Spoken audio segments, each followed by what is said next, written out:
Brittany Mahomes does not appear to be backing down, and I'm here for it. Woo! Good morning, 8:05 on a Wednesday. It's great to be here on KCMO Talk Radio, 95.7 FM, streaming on the KCMO Talk Radio app. So, over the weekend, Brittany Mahomes came under fire, as the media might report, for having the audacity, as I say that very much tongue-in-cheek, of liking a Donald Trump Instagram post. Oh, my gosh. How dare you? Yes, that's exactly right. Oh, my gosh.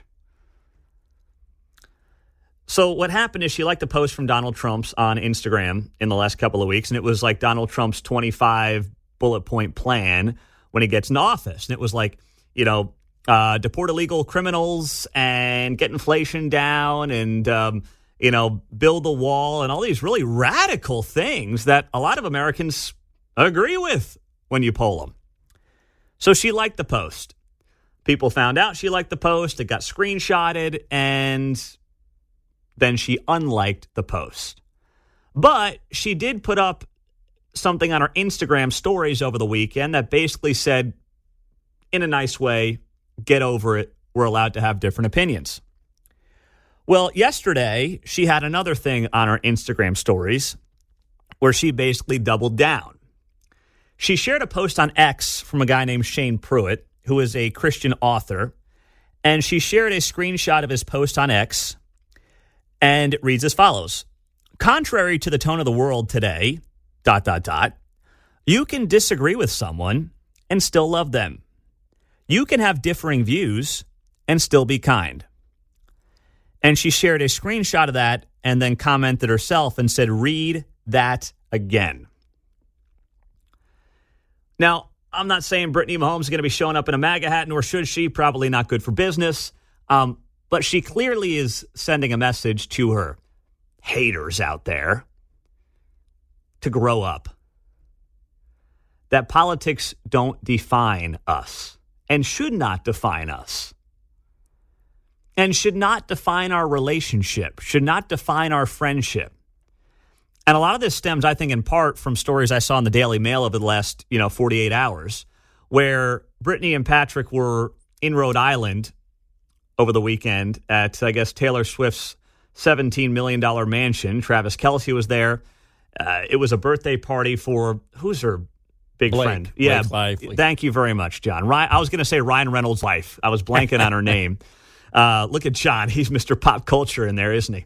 So I'm keeping up here. That's what he's good for. When I'm blanking on Blake Lively's name, John's in there to save the day. You bet. So they were there, and there was speculation of, like, Swifties wonder if Taylor and Brittany can still be friends after Brittany liked the Donald Trump Instagram post. And it's the most Swiftie thing ever, is it not? Where that group of our subculture is probably mostly of the mindset of, you can't possibly interact and be friends with somebody who likes a Donald Trump Instagram post. These people who live their lives on their phones, on TikTok, on Instagram, and don't interact with human beings. Many probably, are not living in the real world from the standpoint of interacting with people they may disagree with in life, working with people like that, having kids who might play with friends whose parents might have different thoughts of the world than you. They can't grasp the concept of being friends with somebody who might see the world different from you.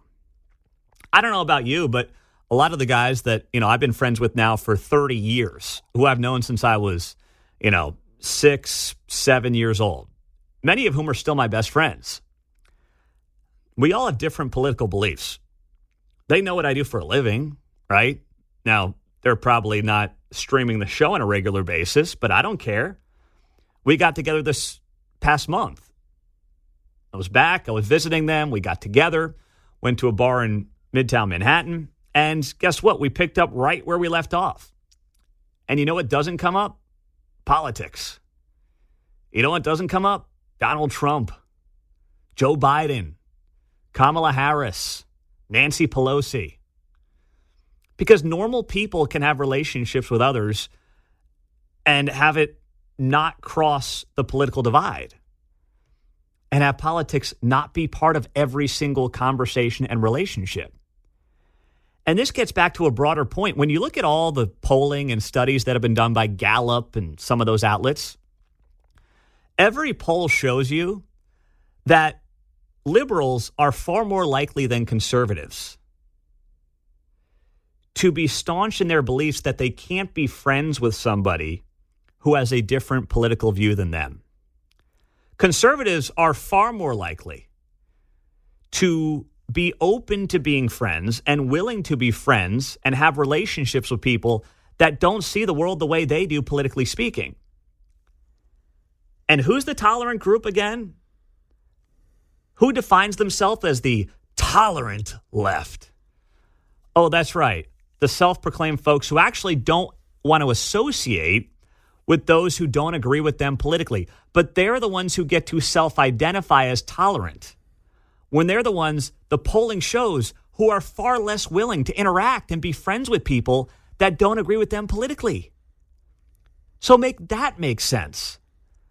Brittany Mahomes is clearly saying what I've always said and how I think many of us live in the real world, which is I can be friends with somebody who doesn't agree with me politically. I am more than willing to have professional relationships, personal relationships with people who don't see the world the way I do. Now, within reason, if they're trying to rub things in my face all the time, that's a totally different story. But if they just want to act like normal people and we can have a relationship away from politics, I'm okay with that. But in Swiftie world, that doesn't fly. And Brittany Mahomes pushing back on that narrative is exactly what we need more of right now, John. Right, and Kylie Kelsey, to that fact, when she was confronted in public, said, hey, you're embarrassing yourself. Yeah. I mean, that's all that needs to be said. People who I find myself agreeing with that might be more conservative than liberal are able to separate the personality from an issue. So we can talk about energy. Doesn't have to do with Kamala or Biden. We're talking about energy. What's good? Just like we did with Mike Thompson. You know, we don't have to mention names or people. It's easier for me and the people that agree with me to separate the two, but I find myself more at odds with people who can't separate the two.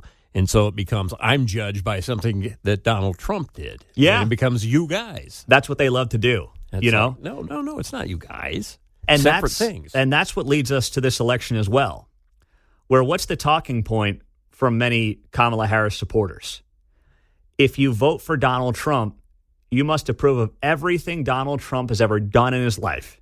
You approve of the guy cheating on his wives. You approve of the guy, you know, and how he handled himself post-2020 election leading up to January 6th. And if you don't hand over the government to the most liberal group of people to run for president in modern American history, well, you're just a bad person. That's what they do. Here's the difference. I think if you vote for Kamala Harris, you're wildly misguided. I think you need to, take an Econ 101 class. I think you need to take a little closer study of the world and what's gone on in the world the last 3.5 years. But I don't think you're evil. I don't think you're a bad person. I just think you're really misguided, but not a bad person at all. But it's not usually that way in the other direction. And that's where the whole notion of the tolerant left is such a sham and such a bunch of nonsense.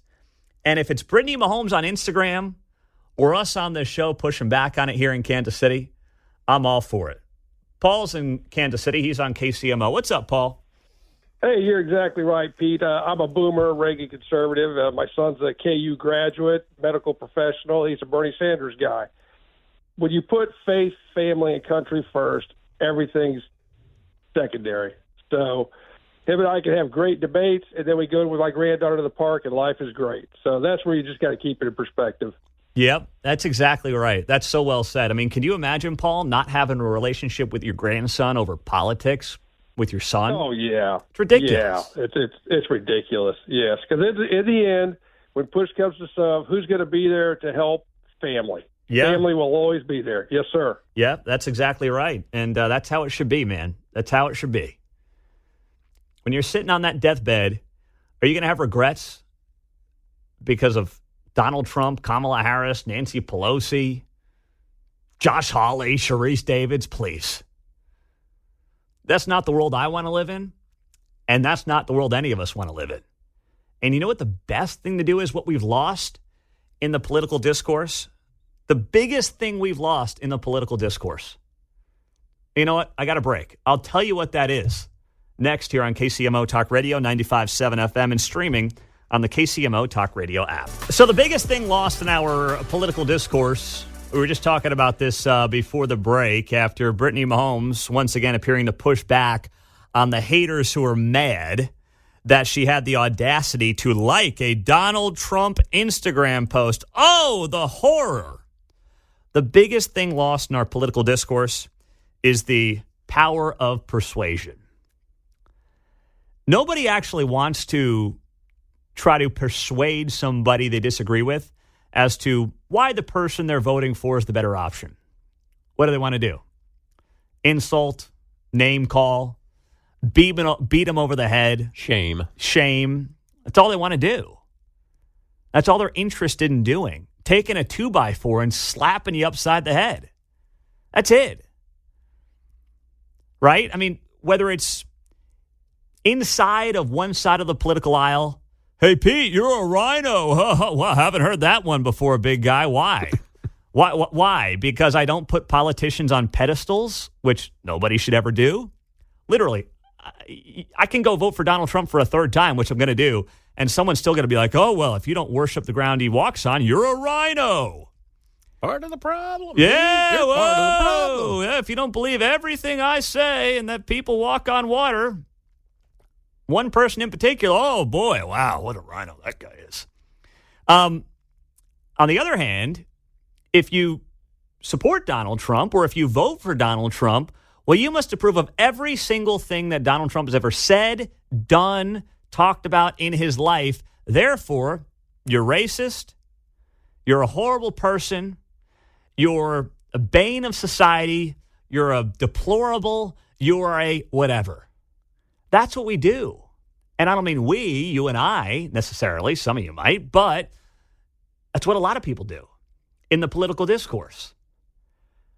Whereas I'm kind of sitting here and I'm saying, well, I do this 4 hours a day, by the way, but power of persuasion. Be confident enough that you've got the facts on your side to persuade individuals, to persuade people. To actually say, here's the case for why I think my ideas are better. Here's the case for why I think this guy's direction for the country is far superior. And also why I can differentiate the man from the policies. And why when I've got two options for a direction in the country, one I perceive to be far superior to the other, and it has nothing to do with the individual himself.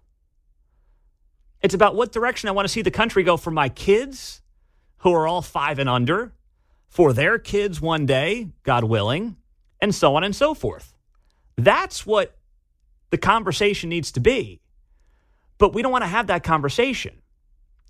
Now, I know what some people are saying right now. I can hear some of you, not all of you, but some of you yelling at your radios, yelling at your smartphones, yelling at your smart speakers.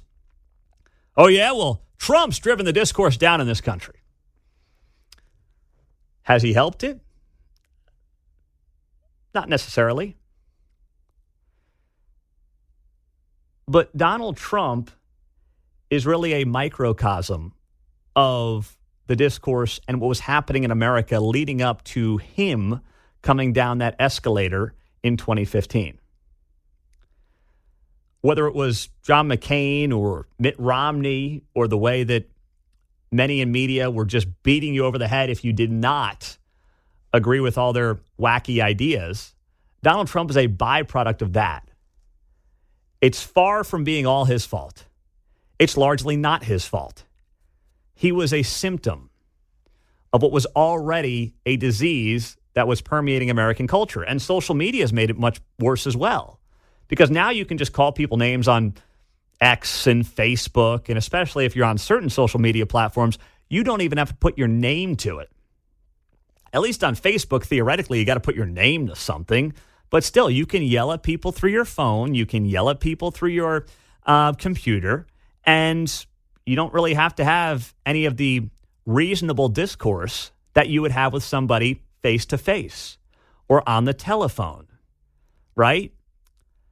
And the fact that we are lonelier than ever as a society, we are not interacting with human beings like we used to. I mean, that's all data that's well out there. We're sitting on our screens all day.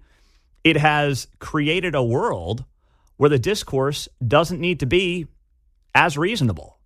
It doesn't need to be as professional. It doesn't need to be, treat others how you wish to be treated, being respectful, even if you disagree, and then using your power of persuasion. When you're talking to somebody in person and you're disagreeing with them, you've got to think on the fly how to persuade them to believe what you want them to believe. On your phones, you don't need to do that. You can call them names. You can say whatever you want. You can choose when you want to respond, right? On a text message, a Facebook post, an Instagram post. You can get a response from somebody and you can think about it for 2 hours or a day or 2 days before you write back. When you're face to face with somebody and you're talking, you can't really do that. You can't be like, oh yeah, I'll respond to that in a day. It's like, no, we're talking right now. This is how people interact. You can't really do it the way you think you want to do it. And the way that we are changing our interactions, societally speaking, through technology, has also created part of the problem here, which is nobody actually wants to persuade anybody. We just want to call everybody else, fill in the blank, and then say, that made me feel good. Yeah, but what'd you get out of it? Who are you persuading? And the answer is nobody. And that's why it's not getting any better. You're bringing up an interesting point about which comes first, I think, and whether we don't want to talk or do we not want to talk because we don't know what we're talking about. Well, yeah, that's true as well. Yeah. If you're not actually confident then I'll just go back here and bang on my keyboard. Yeah, exactly. If I can't do this in any kind of depth, then you know what? I'll just keyboard warrior the hell out of it and call it a day. And for too many, that's kind of the world that a lot of people want to live in. See how many likes I got. Right? No, you're right, man. You're right. It's a sad reality. No doubt about it. But the worst part is I don't know how it gets better. I think acknowledging the problem is step number one. But how it gets better, it's not like, if we just get rid of some of the politicians in charge, this will all get better. Really? I don't think it will. I don't. There's a lot more to it than just one man or one group of people.